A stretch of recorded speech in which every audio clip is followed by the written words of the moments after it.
at this point.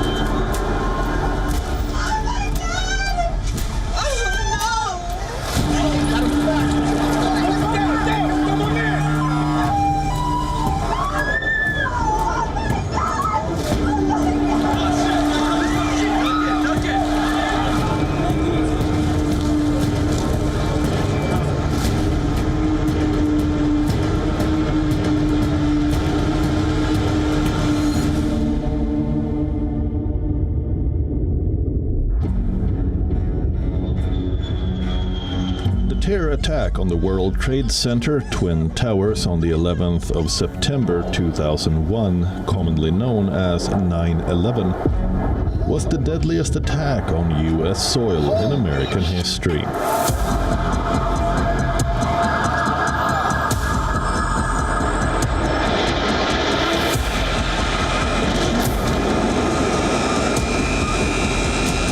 The most widely seen images of the incident are of planes and iconic high-rise towers and people running for their lives.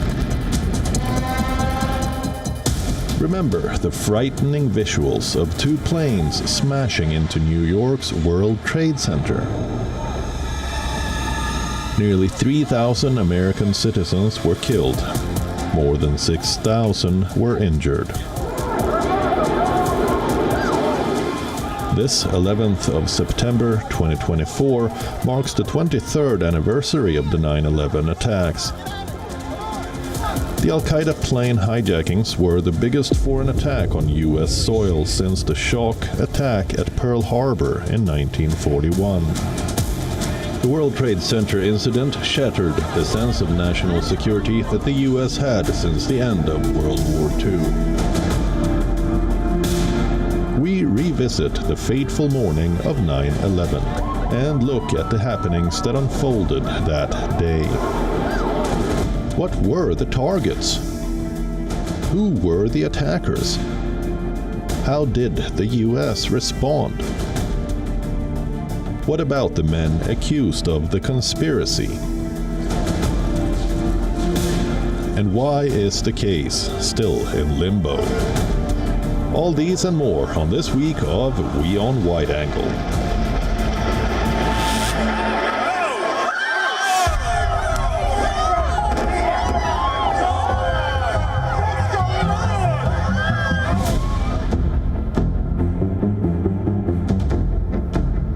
The morning of the 11th of September 2001 was not about blue New York skies.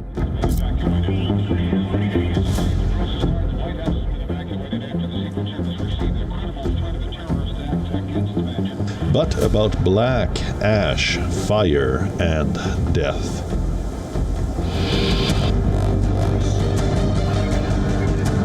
Four planes flying over eastern US were hijacked by suicide attackers.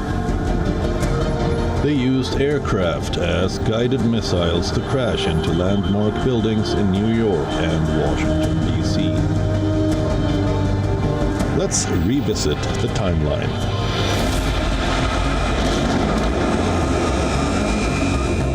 The first strike happened when an American Airlines Boeing 767 with 92 people on board, including 5 hijackers, smashed into the North Tower of the World Trade Center.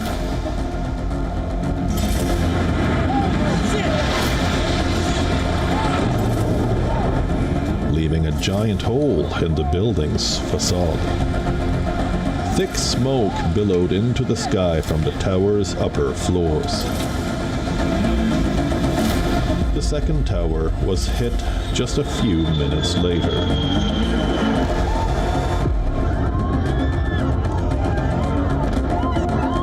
A United Airlines Boeing 767 making a Boston-Los Angeles connection with 65 people on board, including 5 hijackers, hit the south tower of the World Trade Center, sparking a massive explosion.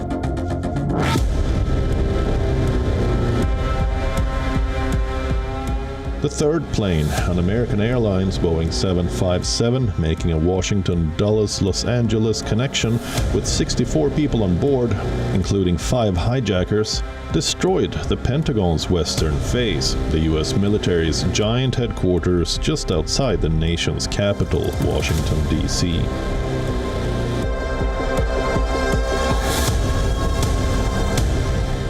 The fourth strike happened when a United Airlines Boeing 757 traveling from Newark to San Francisco with 44 people on board, including 4 hijackers, crashed into a field in Pennsylvania.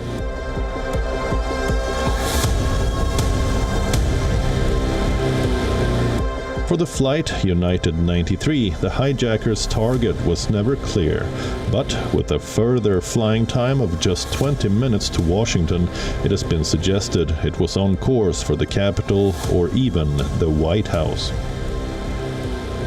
What is known, however, is that some of the passengers who had learned of the twin tragedies in New York on their mobile phones overpowered the hijackers.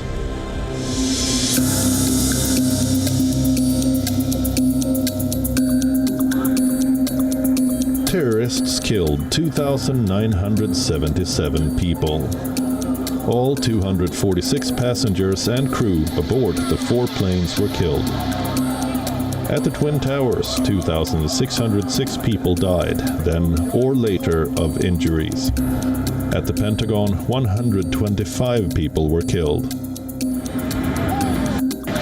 When the first plane struck, an estimated 17,400 people were in the towers.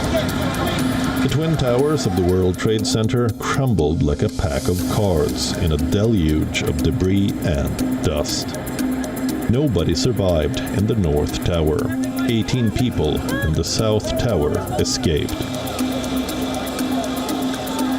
Citizens of 77 different countries were among the casualties. Thousands of people were injured or later developed illnesses connected to the attacks, including firefighters who had worked in toxic debris.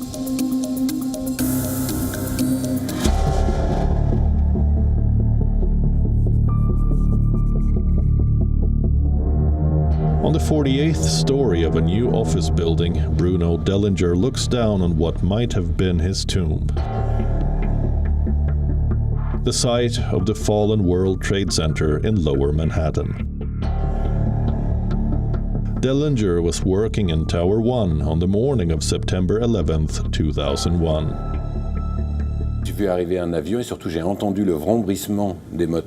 I saw a plane coming. Mostly I heard the roar of the engines coming in at full speed. I raised my head and right at that moment, the plane hit Tower 1 with an astounding force. Then the building started to shake. Dellinger made it out using an emergency staircase just in time. Jack Grandcola's pregnant wife, Lauren Grandcolas, was on Flight 93, which crashed in a field after it was hijacked.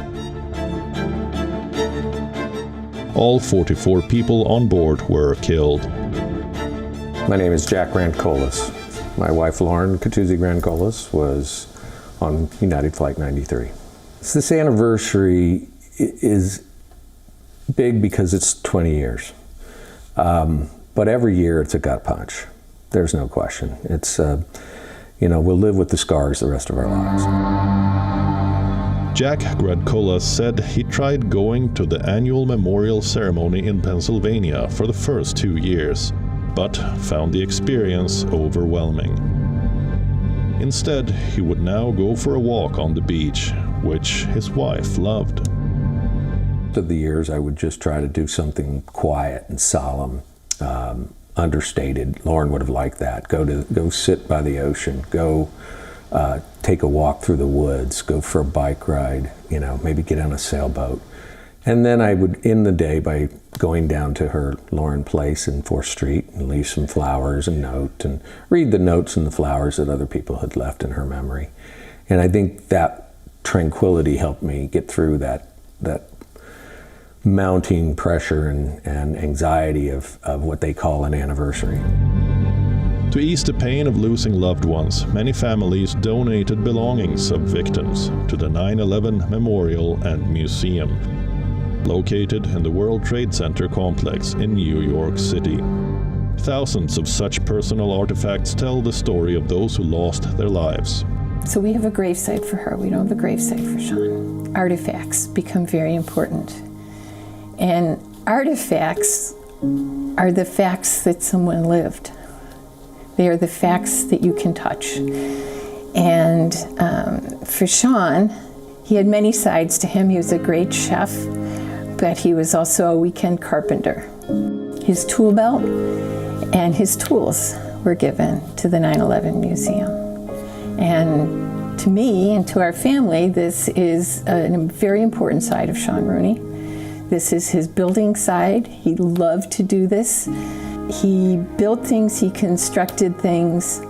It is a perfect antidote to the destruction of that day. These artifacts help preserve the memories of those who died. Their stories continue to live on at the 9/11 Memorial and Museum.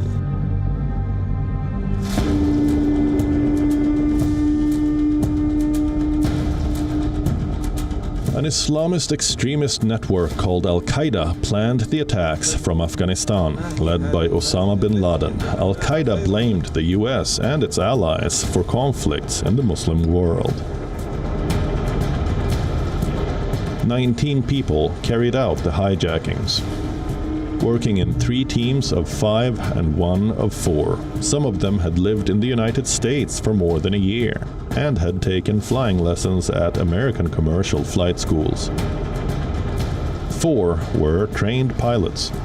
Each was accompanied by 3 to 5 muscle hijackers who overwhelmed passengers and crew while they took control of their respective aircraft. The group, which came from Saudi Arabia, the United Arab Emirates, Lebanon, and Egypt, was chosen by Al-Qaeda leaders in Afghanistan in 2000.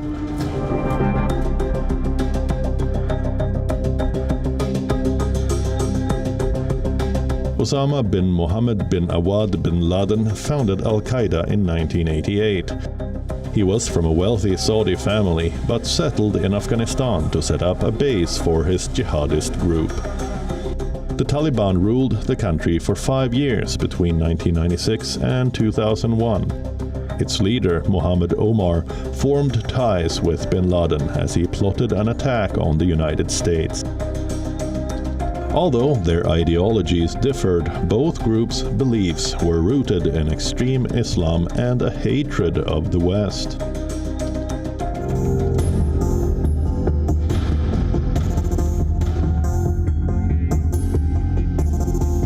On the 2nd of May 2011, almost 10 years after the 9/11 terror attacks, America avenged its citizens by neutralizing the world's most wanted terrorist, Osama bin Laden.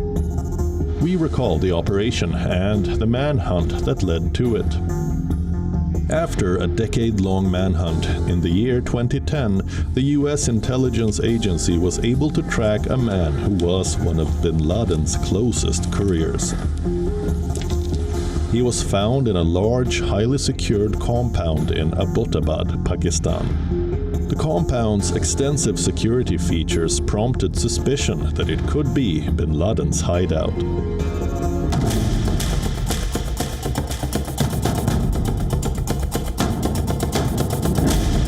The then US President Barack Obama authorized a small special operations team known as SEAL Team 6 to carry out the Abbottabad raid. The team began their 1-month-long training on a replica of the compound, and on May 2, 2011, 2 stealth Black Hawk helicopters carrying 25 Navy SEALs took off from Afghanistan and reached the Abbottabad hideout. Enabled with stealth technology, these helicopters avoided any kind of detection in the airspace around the operation area. The US SEALs breached the outer walls of the compound and fought their way through the ground floor. After killing Osama's closest aide, the team moved to the third floor to zero in on the target. Osama bin Laden was located and shot in the head above the left eye. The entire operation was completed in 40 minutes with no American casualties. SEAL Team 6 also destroyed the chopper that crashed. It flew back with the world's deadliest man in a body bag. Good evening. Tonight, I can report to the American people and to the world that the United States has conducted an operation that killed Osama bin Laden, the leader of Al-Qaeda, and a terrorist who's responsible for the murder of thousands of innocent men, women, and children. It was nearly 10 years ago that a bright September day was darkened by the worst attack on the American people in our history. The images of 9/11 are seared into our national memory.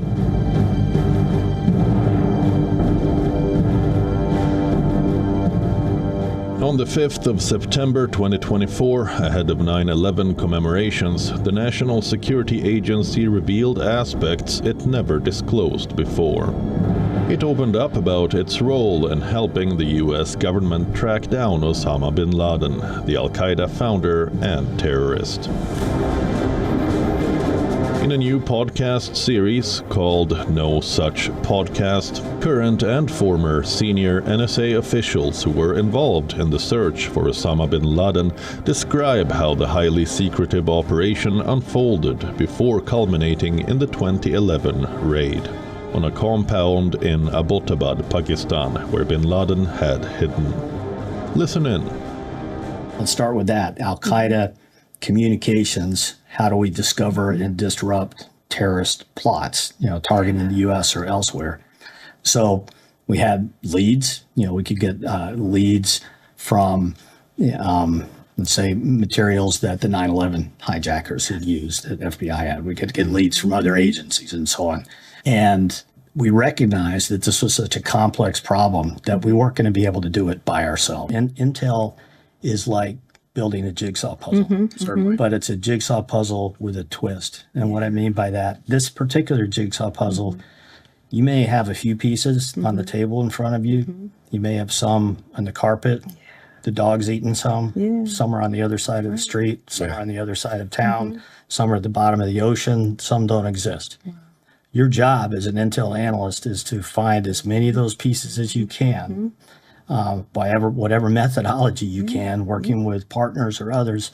And then you've got to put together those pieces without a box top telling you how they go together. So it's really, it was a mosaic of different data pieces being pulled together to present the likelihood that bin Laden could very well be in that compound. And we didn't know for 100% certainty until actually the raid took place. It has been revealed that on the day U.S. military forces raided the hideout complex in Abbottabad, only around 50 people of the tens of thousands of NSA employees knew of the plan to find then the world's most wanted man.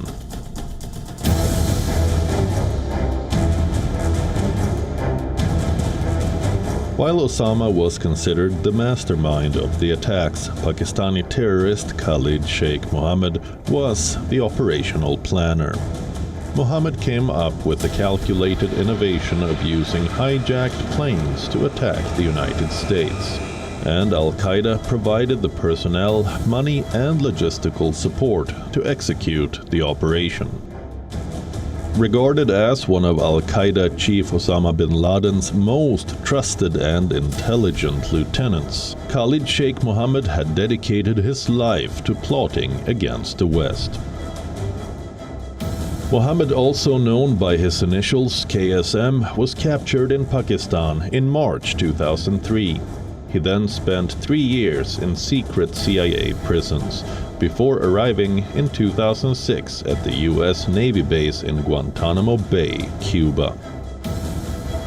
Now around 60 years old, the trained engineer was involved in a string of major plots against the United States, where he attended university. 9/11 remains his biggest and deadliest operation to date.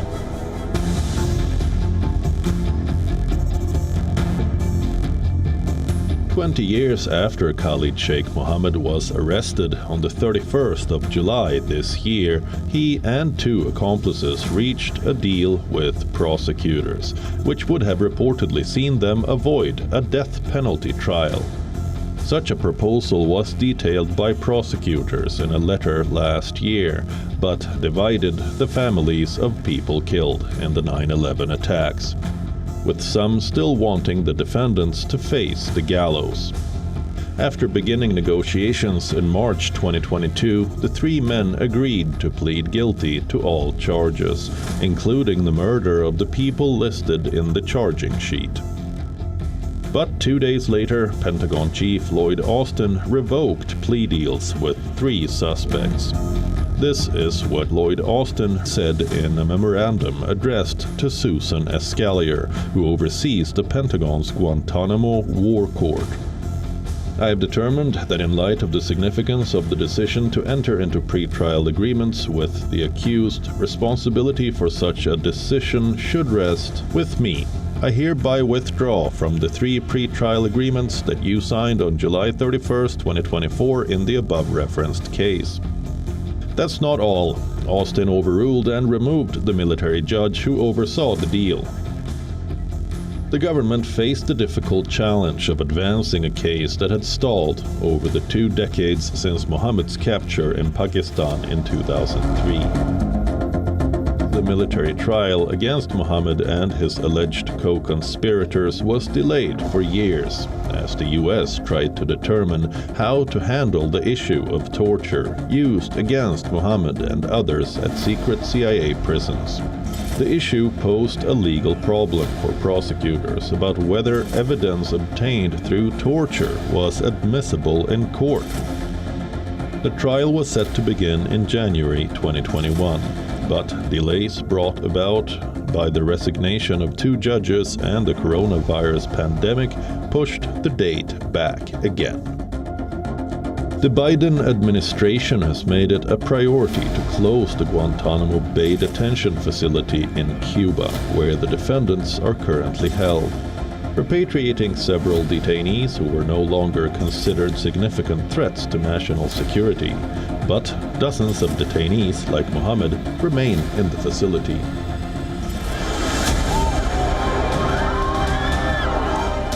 The anniversary of the 9/11 attack brings back haunting memories of the fateful day. It has been 23 years, but the painful recollections refuse to fade. In many ways, 9/11 reshaped how Americans begin to think of terror, war, and national security. However, the threat of terrorism still looms large, not just in the US, but across the world. The ultimate goal of national powers to eliminate terrorism remains an unresolved quest.